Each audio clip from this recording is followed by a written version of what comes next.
Lovecraft at the Movies, Episode 4, The Dunwich Horror. It was directed by Daniel Haller, who also directed an adaptation of The Color Out of Space. This film is from 1970, and it very muchly feels like it. The music is very 1970s. It has a volume and a presence that you wouldn't put in a horror movie, I think, in really any other time period. There's this highly stylized animated intro that's all done in monocolor. It's very blocky, very plays a lot with silhouettes. The color in this movie pops. They play around a lot with darkness and colors in the Watley house. It kind of reminds me of Suspiria. It is a very trippy, psychedelic film with a lot of flashing colors and images that just pop up for a second or two. Sometimes it's a stylistic choice, but a lot of times it feels like they're trying to hide bad special effects. It reminds me of Ralph Bakshi's movie Wizards. It relies a lot on trippy dream sequences and hallucinations. They do the classic trick of smearing Vaseline on the edges of the camera lens. Gives it a dreamlike fog appearance and also helps to hide nudity during certain dreams. It's pretty obvious what they did. You could see the lines of the person's fingers that smeared it on the lens.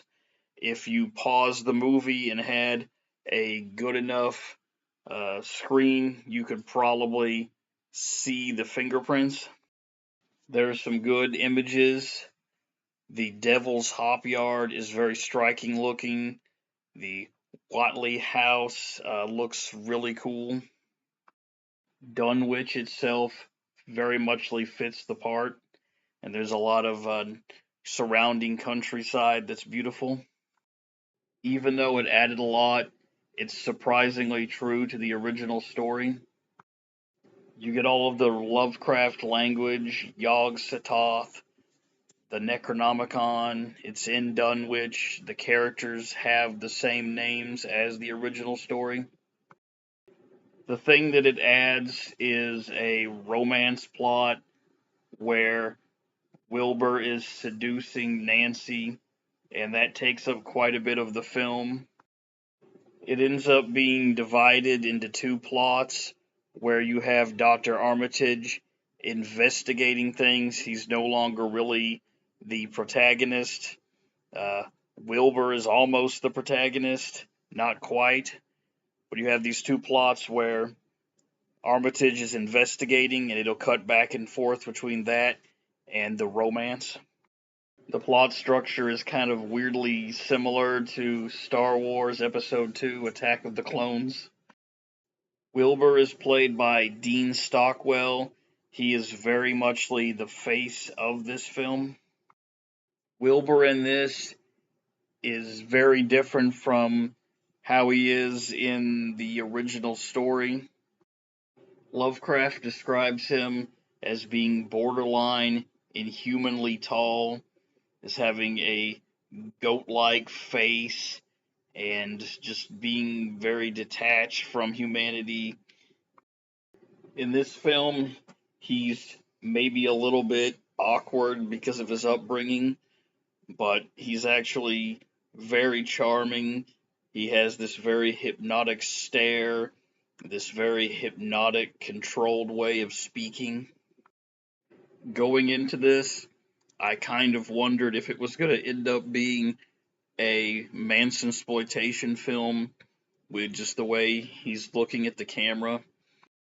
I have to wonder if another actor had taken the role, if it would be as good as it is. It's easy to see why they chose to make these changes. It would be a lot easier from a production standpoint without having to put prosthetic makeup and all on him. And it also makes him an actual character that does things, that talks to people, that's able to romance this woman.